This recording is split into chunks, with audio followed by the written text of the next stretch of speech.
It wasn't just a mailbox they destroyed, it was a message. You don't belong here. But they didn't know the message I was about to send back. The sound cut through the midnight silence like a gunshot. The roar of an engine pushed to its limit, followed by the sickening crunch of metal against wood. I was already reaching for my boots before my brain fully processed what I'd heard. By the time I made it to my front door, all that remained was the acrid smell of gasoline hanging in the air and the echo of laughter fading into the distance like a ghost. My mailbox lay in pieces across the dirt road, scattered like broken bones.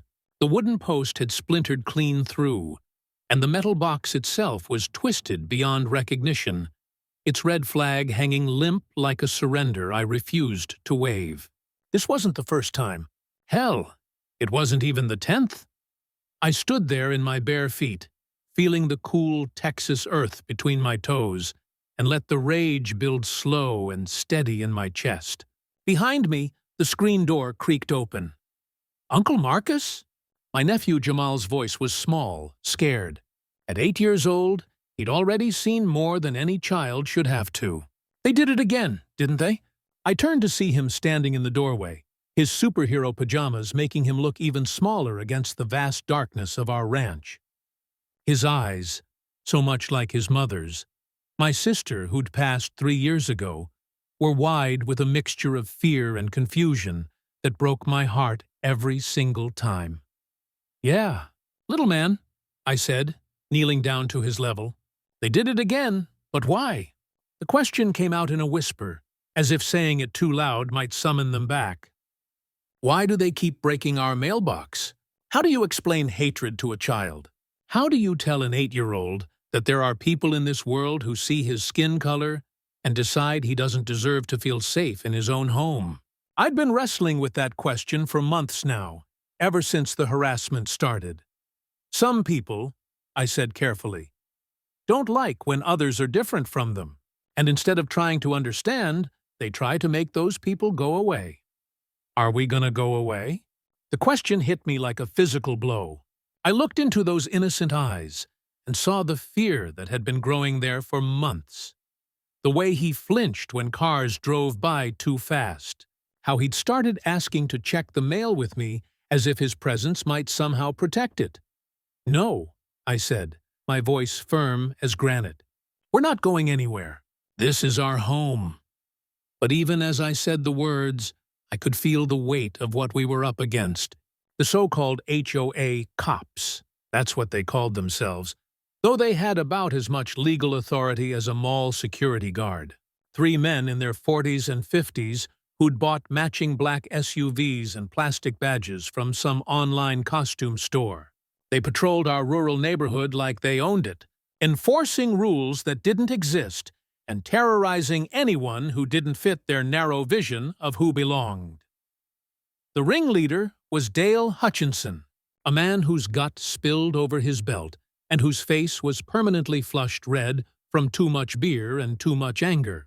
He lived in the biggest house in the neighborhood, a McMansion that looked out of place among the working ranches and modest homes that had been here for generations. His daddy's oil money had bought him that house, and somehow he'd convinced himself it came with the right to decide who else got to live in peace. Then there was Tommy Riggs, Dale's loyal follower, a man so desperate for acceptance that he'd follow Dale into hell if it meant being part of the group. And finally, Carl Newman, the quiet one, whose silence somehow made him more dangerous than the other two combined. Together, they'd made my life a living nightmare for the past 8 months. It had started small. Fake HOA violation notices slapped on my door, claiming my ranch house was bringing down property values. Then it escalated to middle-of-the-night inspections, where they'd cruise slowly past my property with their headlights blazing, sometimes stopping to take pictures. But the mailbox had become their favorite target. Every few weeks, like clockwork, another late-night visit would leave it in ruins. The worst part wasn't the property damage. It was the isolation. My neighbors, good people mostly, had learned to look the other way. They'd seen what happened to anyone who crossed the HOA cops, and they had families to protect. I understood their fear, but it didn't make the loneliness any easier to bear. Mrs. Patterson next door would give me apologetic waves from her kitchen window, but never came outside when the harassment was happening. The Johnsons down the road had actually moved away after Dale and his crew started following their teenage daughter to school, claiming they were monitoring suspicious activity. I was one of maybe 3 black families in this rural pocket outside Austin, and the only one who owned significant land. My great-grandfather had bought this ranch in 1952 with money saved from working the oil fields, back when black folks couldn't even eat at most restaurants in town. He'd faced down the Klan and worse to hold on to this place, passing it down through 3 generations of stubborn men who refused to be driven out. Now it was my turn to hold the line. I helped Jamal back to bed, tucking him in and promising him that things would get better.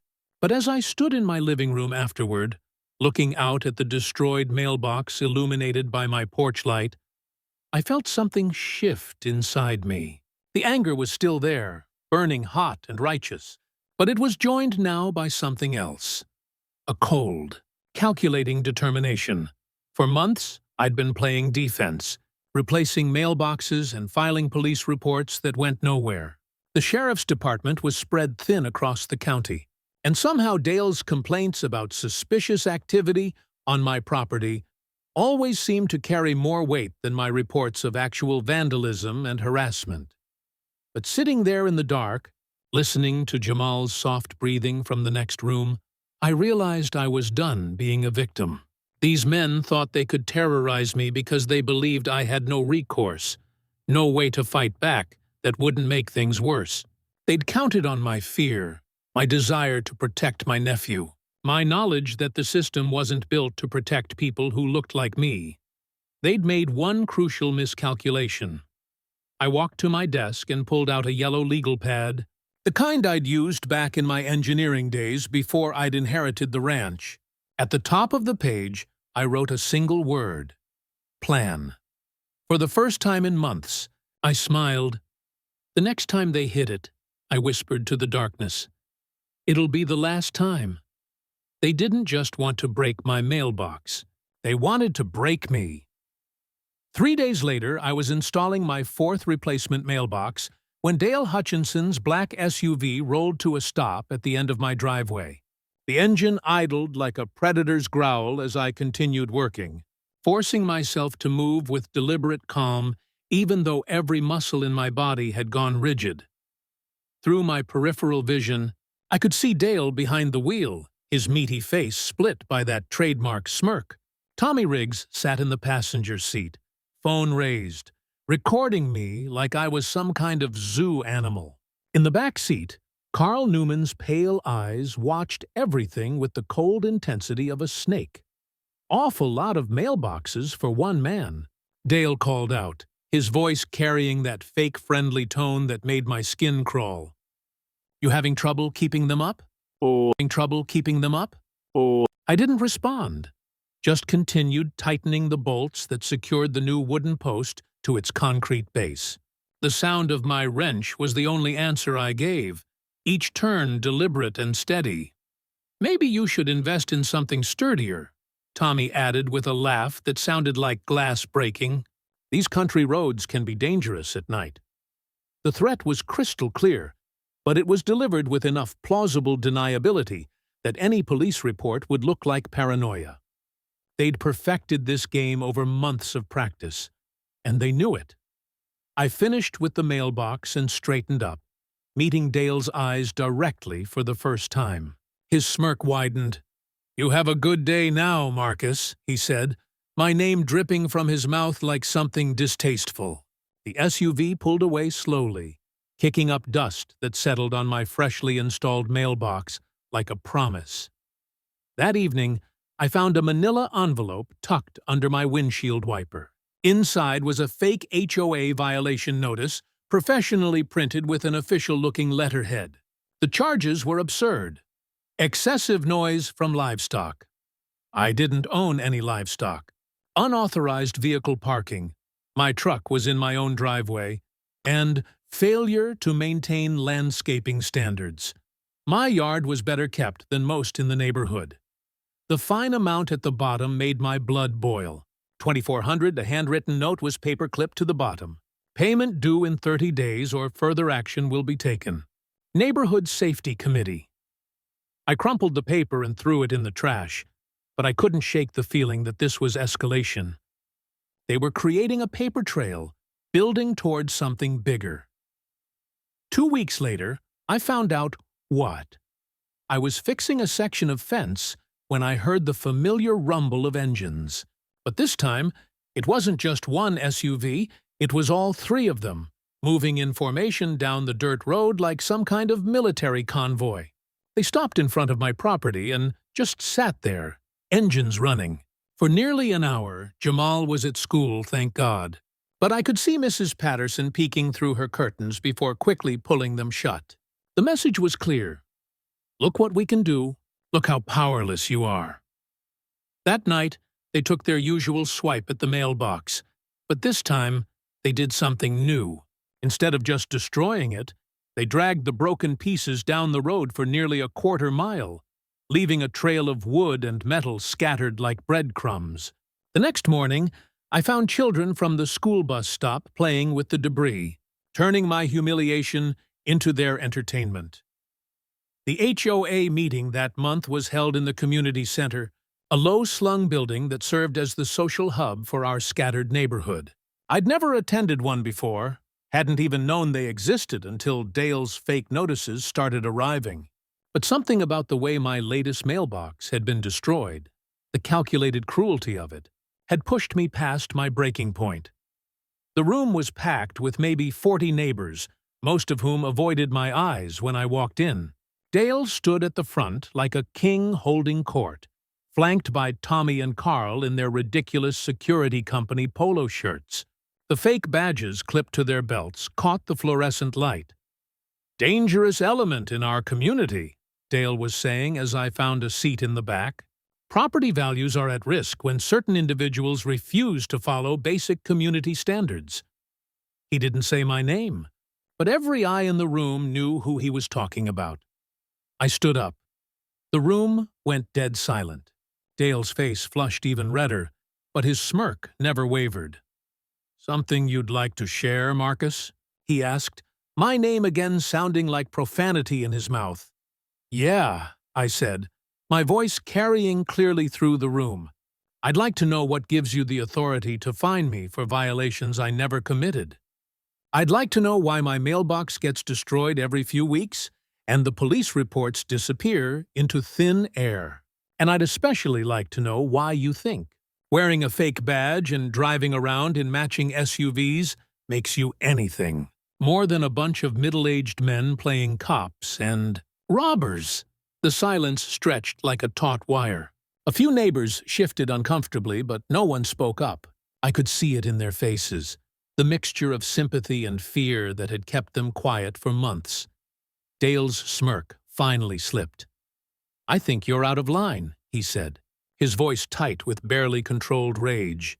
"This is a civilized community meeting, and we don't tolerate that kind of disruption." "Disruption?" I laughed, but there was no humor in it. "You want to talk about disruption? How about the disruption of having my property vandalized every other week?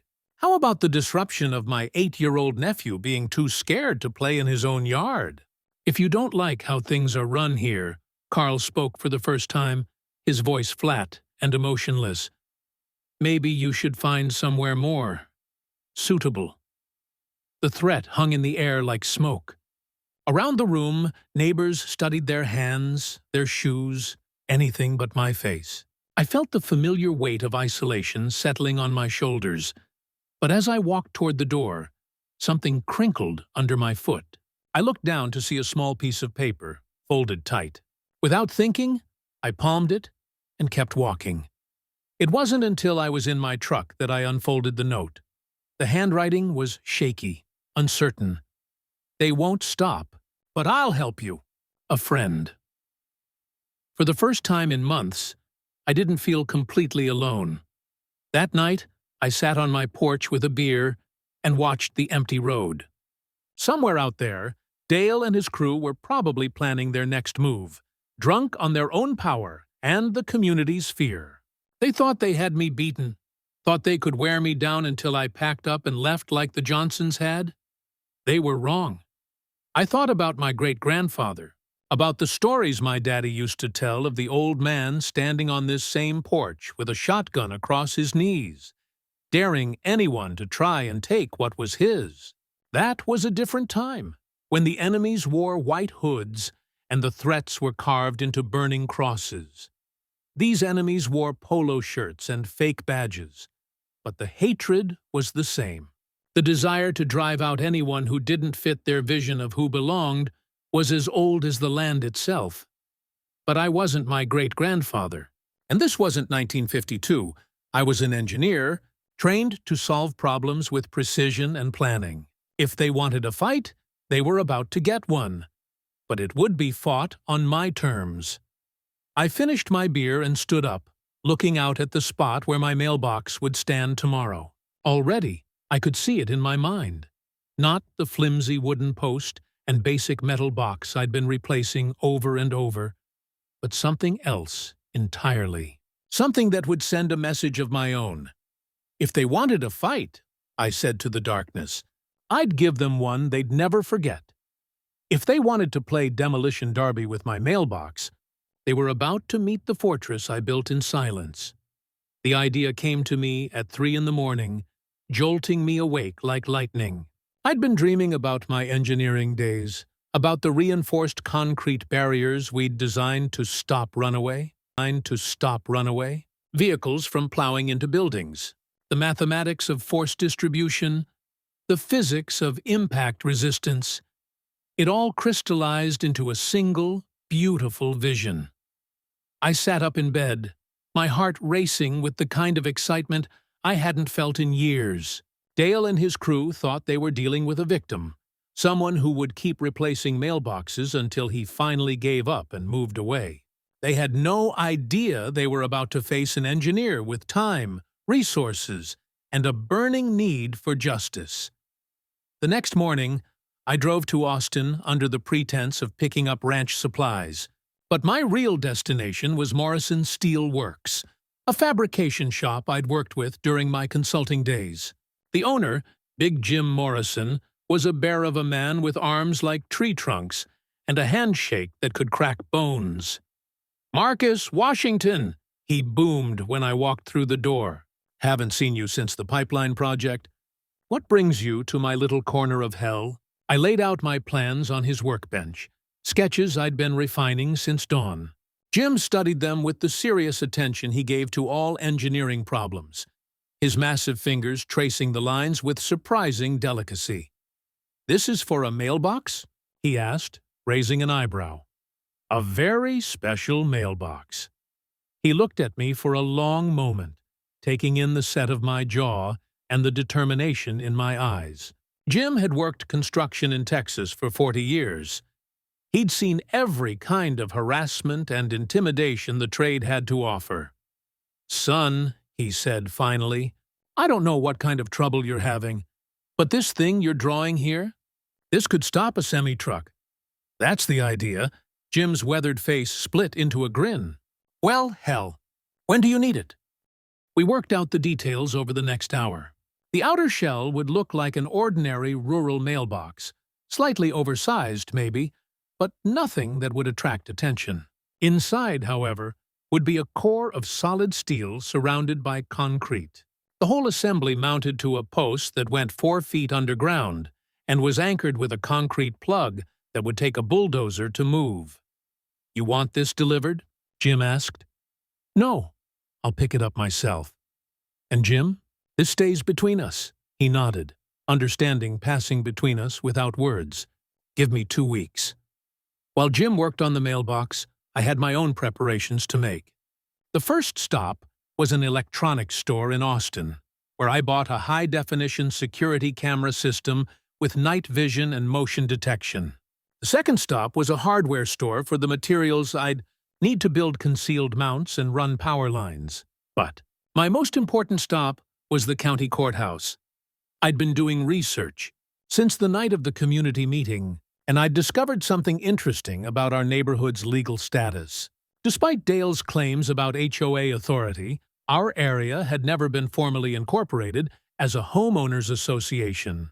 The rules he'd been enforcing, the fines he'd been issuing, the authority he claimed to possess, none of it had any legal basis whatsoever. More importantly, I'd found something else. Property records showing that the easement for our road maintenance was held not by any HOA, but by the county, which meant that Dale's patrol activities were actually trespassing on public right-of-way, and his harassment constituted stalking under Texas Penal Code Section 42.0072. I made copies of everything and stored them in a safe deposit box. If this went to court, I wanted evidence that couldn't be destroyed or disappear. The day I picked up the mailbox from Jim's shop, I felt like a kid on Christmas morning. The thing was a masterpiece of engineering disguised as simplicity. From the outside, it looked like a standard rural mailbox, maybe a bit heavier than most. Inside, it was a fortress. "She weighs about 400 pounds, Jim said as we loaded it into my truck with a forklift. "The impact rating is, well, let's just say I wouldn't want to hit it with anything I cared about." "It's perfect," I said, running my hand along the deceptively innocent exterior. "Absolutely perfect." That evening, I waited until full darkness before beginning the installation. I'd already dug the hole days earlier, working a little each night after Jamal was asleep, 4 feet deep and 3 feet wide, with rebar cage and concrete forms already in place. I was lowering the post into position when I heard footsteps on the gravel behind me. "That's a hell of a mailbox you got there." I spun around, hand instinctively moving toward the crowbar I'd set aside. In the darkness, I could make out the silhouette of a man, but the voice wasn't one of Dale's crew. "Easy there, son," the figure said, stepping into the spill of my work lights. It was Frank Kowalski, my neighbor from 3 houses down. I'd seen him around, but never really talked to him. A man in his 70s with silver hair and the ramrod posture of a career military man. "Mr. Kowalski," I said, relaxing slightly, but keeping my guard up. "Kind of late for a walk." "Kind of late for mailbox installation, too," he replied with a dry smile. "Mind if I lend a hand? These old bones still remember how to mix concrete." I studied his face in the harsh LED light, looking for any sign of deception or trap, but all I saw was steady eyes and calloused hands that spoke of a lifetime of honest work. "Why?" I asked. Frank was quiet for a moment, looking out at the dark road where Dale's SUV had prowled so many nights. "Vietnam, 1968, he said finally. "I was 22 years old, scared out of my mind, and pinned down by sniper fire in a rice paddy outside Hugh. The man who pulled me out of that hell was a black Marine from Detroit named Samuel Washington." "Any relation?" My throat went tight. "My uncle. He died when I was 12. Frank nodded slowly. "Sam saved my life that day. Never got a chance to return the favor. He caught shrapnel 2 weeks later. Been carrying that debt for 55 years. He picked up a bag of concrete mix and hefted it like it weighed nothing. Besides," he added with a grin that transformed his weathered features, "I always did want to see what happens when an unstoppable moron meets an immovable mailbox." We worked in comfortable silence for the next 2 hours, mixing concrete and setting the massive post with the precision of men who understood that some jobs only get done right once. When we were finished, the mailbox looked innocent enough in the darkness, but I knew what lay beneath. 400 pounds of steel and concrete that would turn any speeding vehicle into scrap metal. As we cleaned up, Frank pulled a small device from his pocket. A motion-activated spotlight with a built-in camera. "Military surplus," he explained. "Runs on batteries, transmits to your phone. Figured you might want some insurance." We mounted it in a tree across the road, angled to capture the perfect shot of anyone approaching the mailbox. The camera I'd bought would get the close-up footage. Frank's light would illuminate the whole scene like daylight. "Make it strong enough to stop a truck," Frank said as we finished, echoing advice I'd heard from Jim. "But make it look weak enough to tempt them. As Frank disappeared back into the darkness, I stood alone beside my creation. In the moonlight, it looked like every other rural mailbox in Texas. A simple metal box on a wooden post, vulnerable and inviting to anyone with destruction on their mind. They had no idea what they were about to hit. I thought about my nephew sleeping peacefully in the house, about Uncle Sam pulling Frank from that rice paddy half a century ago, about my great-grandfather standing on this same land with nothing but determination and a refusal to be driven out. Legacy wasn't just about the land you passed down. It was about the courage you showed when someone tried to take it from you.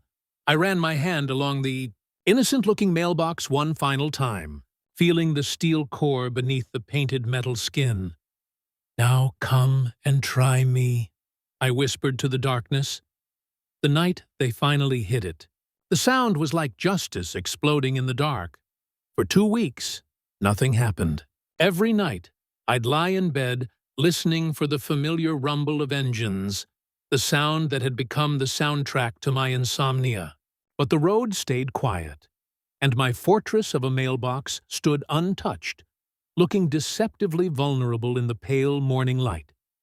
I began to wonder if somehow they knew. Maybe Frank had been seen helping me, or perhaps Dale's crew had noticed something different about the new installation. The paranoia ate at me during the day and kept me awake at night, jumping at every sound, every car that passed too slowly. Jamal noticed my tension. "You okay, Uncle Marcus?" he asked one evening as we sat on the porch, watching fireflies dance in the gathering dusk. "You seem different." I looked down at him, this small boy who'd already seen too much of the world's cruelty, and felt the familiar weight of responsibility settle on my shoulders. How do you explain to a child that sometimes adults have to fight battles they never wanted? How do you tell him that his safety might depend on violence, even if that violence is defensive? "Just waiting for something to happen," I said finally. "Something good or something bad?" I considered the question longer than an 8-year-old should have to wait for an answer. "Both," I said. On the Friday night of the 3rd week, I was reading in my study when my phone buzzed with a motion alert from Frank's camera system. My heart hammered as I opened the app, expecting to see Dale's black SUV creeping down the road.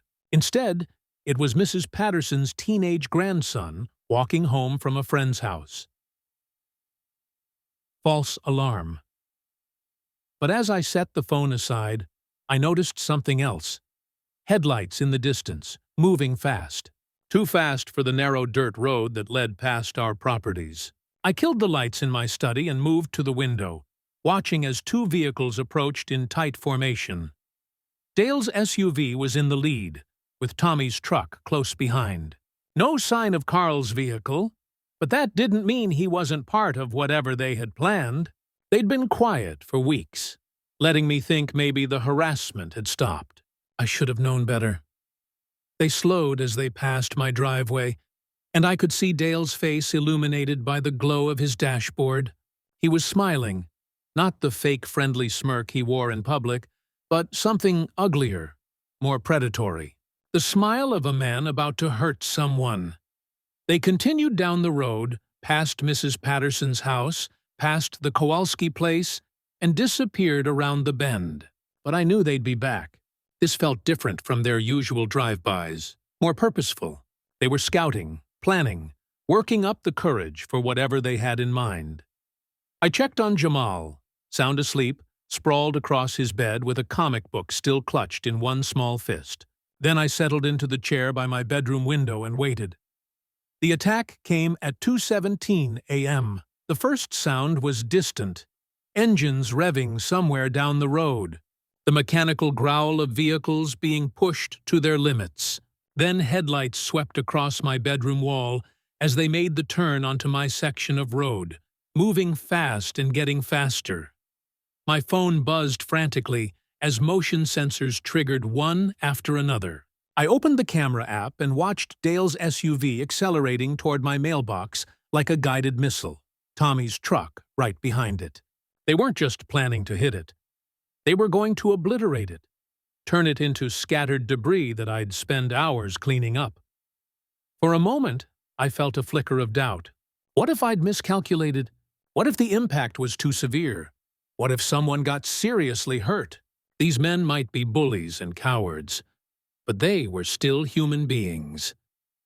Then I remembered Jamal asking why they kept breaking our mailbox.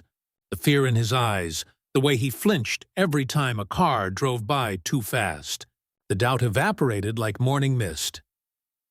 Through the camera feed, I watched Dale's SUV bear down on my mailbox at what had to be 50 miles per hour. In the infrared glow of the night vision, I could see his face twisted with savage joy, Tommy leaning forward in excitement beside him.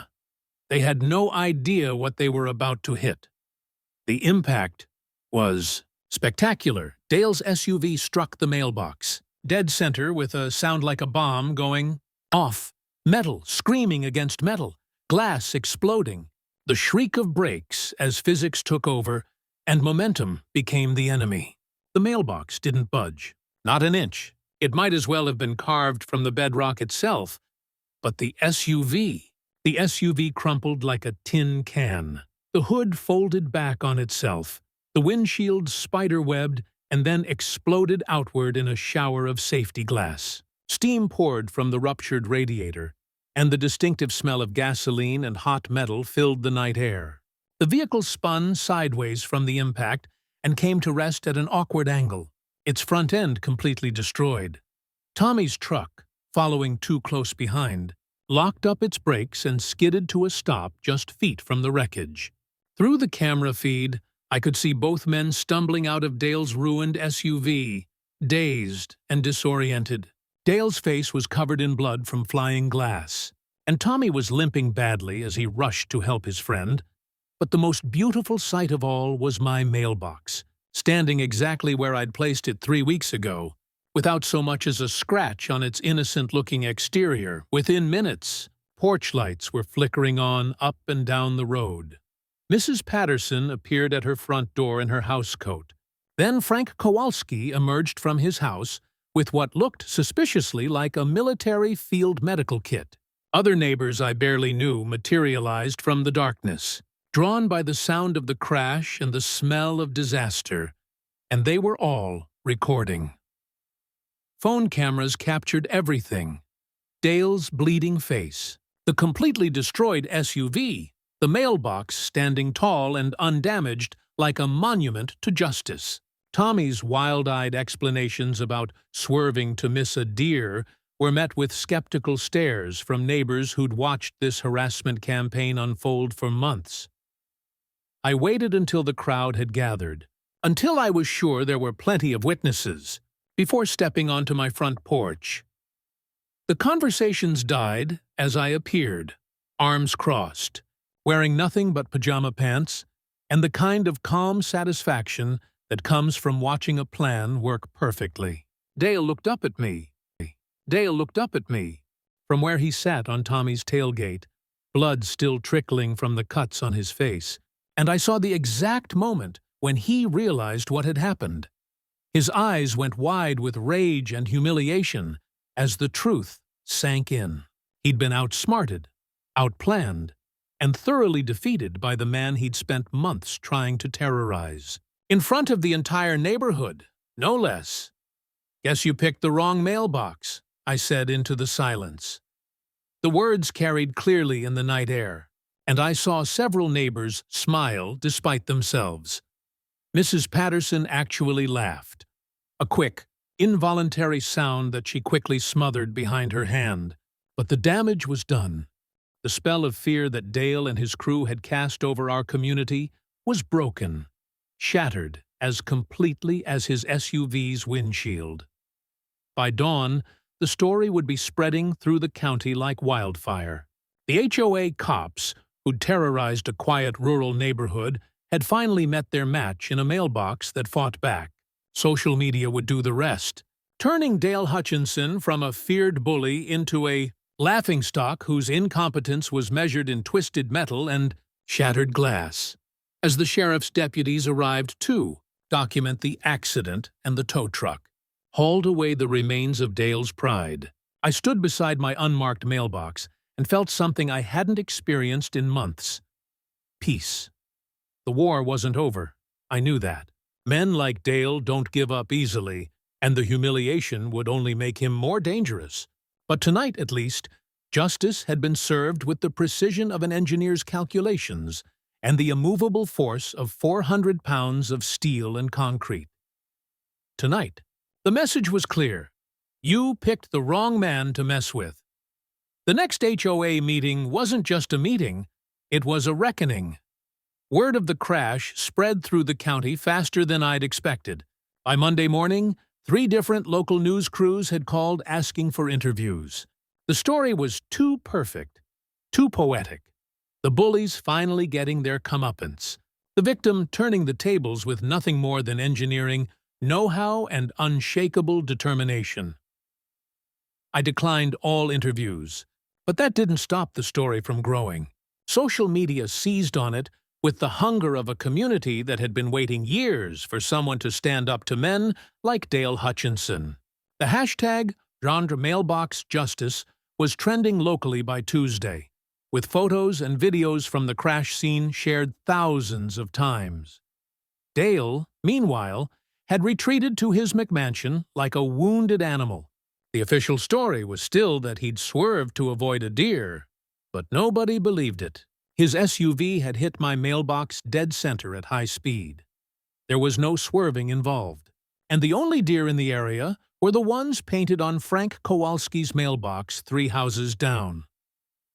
The emergency HOA meeting was called for Thursday night, ostensibly to discuss community safety concerns in the wake of the accident. But everyone knew what it really was: Dale's last desperate attempt to regain control of the narrative and salvage his reputation. I almost didn't go. The rational part of my mind said I'd already won. Dale was publicly humiliated, his crew was scattered, and the harassment had stopped completely. Why risk escalating things further? Why not just let sleeping dogs lie and enjoy the peace I'd fought so hard to achieve? But then I thought about Jamal, about the fear that had been living in his 8-year-old eyes for months. I thought about the other families who might face similar harassment in the future if men like Dale weren't thoroughly defeated. And I thought about Uncle Sam, pulling Frank Kowalski out of that rice paddy in Vietnam, refusing to abandon a fellow soldier even when it meant risking his own life. Some battles aren't just about winning, they're about making sure the fight was worth having in the first place. The community center was packed beyond capacity when I arrived. Every seat was filled, and people lined the walls like spectators at a boxing match. The tension in the room was electric, charged with months of suppressed anger and fear finally finding an outlet. Dale sat at the front table with Tommy and Carl flanked beside him, but they looked nothing like the confident intimidators who'd terrorized our neighborhood for so long. Dale's face was still marked with cuts from flying glass, and his usual bluster had been replaced by the desperate energy of a cornered animal. Tommy couldn't sit still, his leg bouncing nervously under the table, while Carl's pale eyes darted around the room like he was calculating escape routes. "Ladies and gentlemen," Dale began, his voice strained but still attempting authority, "we're here tonight because our community has been shaken by a tragic accident. As you know, I was seriously injured when my vehicle struck an obstruction in the roadway." "You mean when you deliberately rammed Marcus Washington's mailbox at 50 miles per hour? The voice came from the back of the room, and every head turned to see Frank Kowalski, standing with his arms crossed, his military bearing making him look 10 feet tall despite his 70-plus years. Dale's face flushed red. "That's not what happened. I swerved to avoid a deer." "Bullshit!" The word dropped into the room like a stone into still water. Frank pulled out his phone and held it up for everyone to see. "I've got the whole thing on camera," he announced. "High definition, night vision, multiple angles. You want to keep lying about deer, Dale? Or you want to tell these people the truth about what you and your fake cop friends have been doing to their neighbors?" The room erupted. Voices rose in angry murmurs, neighbors turning to each other with questions and accusations that had been bottled up for months. Dale hammered his gavel. Where had he even gotten a gavel? Trying to restore order. But the spell was broken. I stood up slowly, and the room gradually quieted. "I have something to say," I announced. Dale's eyes locked onto mine across the crowded room, and I saw fear there for the first time. Not the casual cruelty that had driven him to terrorize my family, but genuine, bone-deep fear of what was about to happen.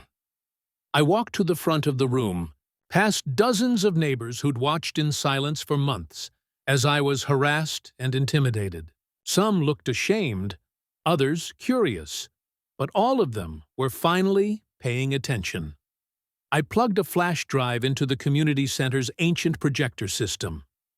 "For the past 8 months," I said, my voice carrying clearly through the packed room, "Dale Hutchinson and his friends have been conducting a campaign of harassment against my family.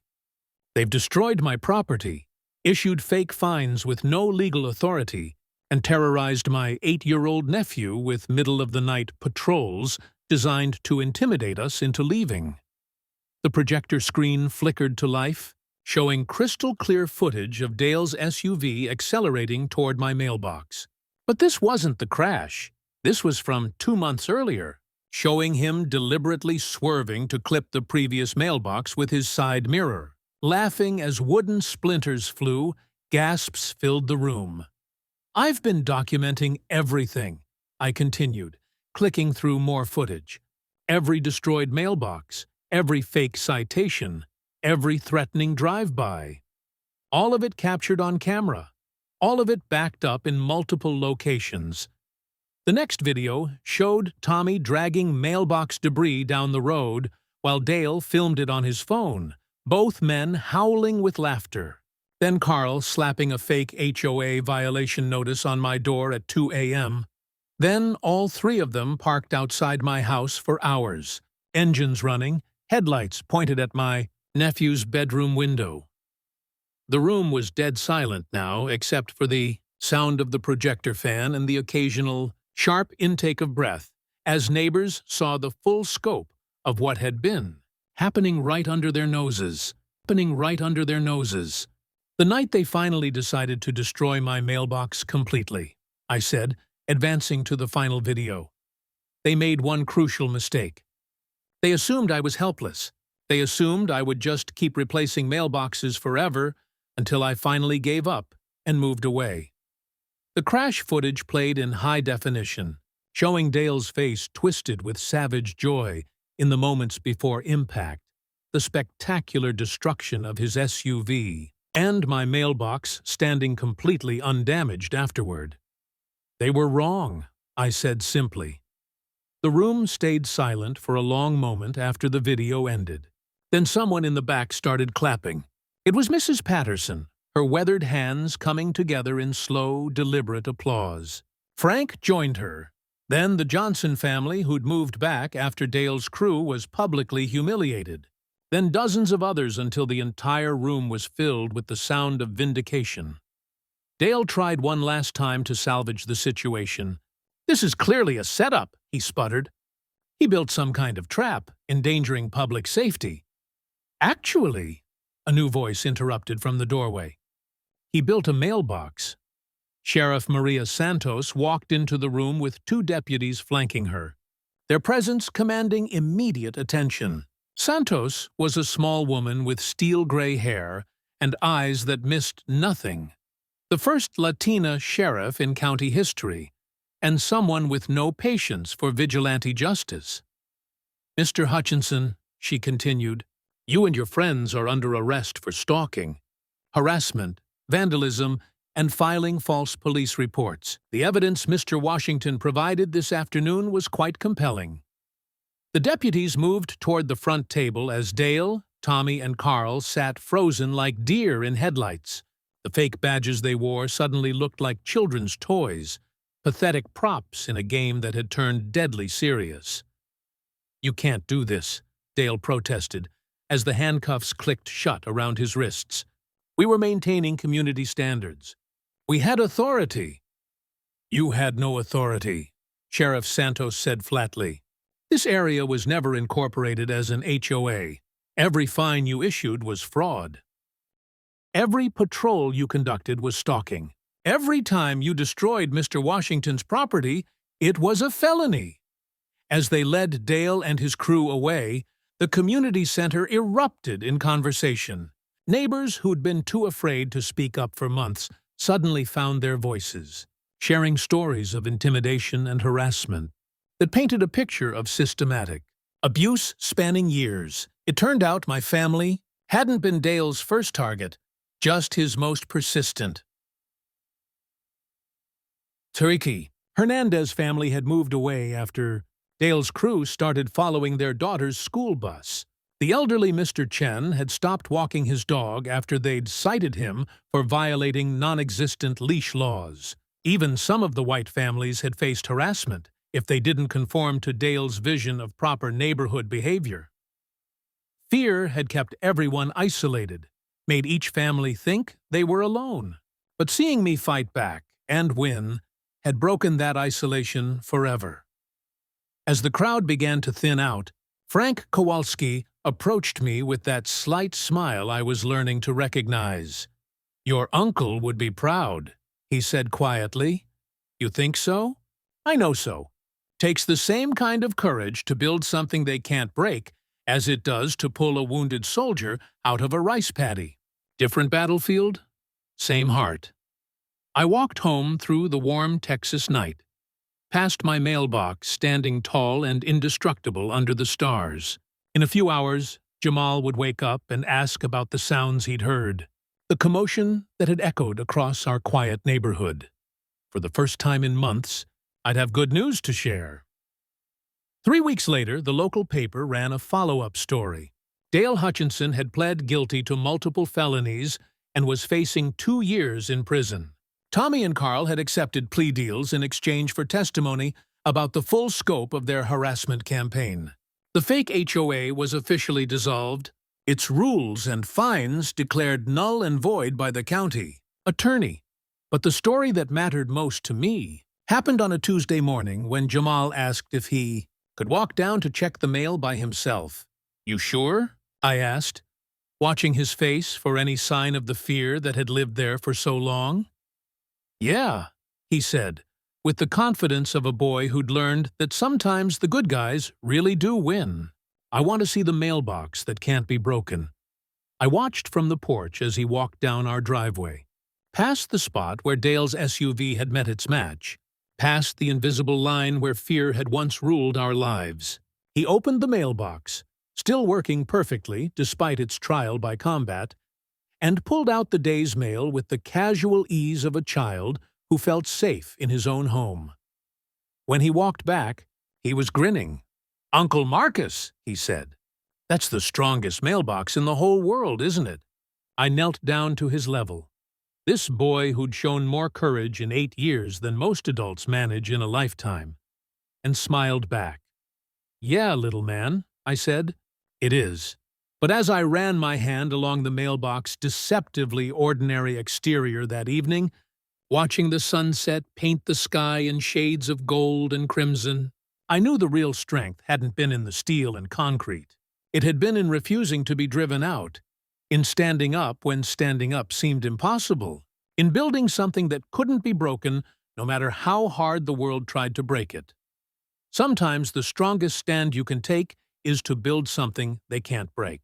Not just with steel and concrete, but with courage and determination, and the unshakable belief that you deserve to belong wherever you choose to call home. My great-grandfather had held this land with nothing but stubborn refusal to be moved. My Uncle Sam had held that rice paddy in Vietnam long enough to save a stranger's life. And I had held this moment, this place, This future for my nephew with 400 pounds of engineering and a heart that wouldn't quit. The mailbox still stands today, unmarked by the battle it won, a quiet monument to the simple truth that sometimes the best defense is an immovable object built by someone who refuses to be moved. And every morning when Jamal walks down to get the mail, he runs his hand along its side and smiles, knowing that some things in this world are built to last, built to stand, built to protect the people who matter most. That mailbox isn't just holding letters anymore. It's holding hope. It's holding hope.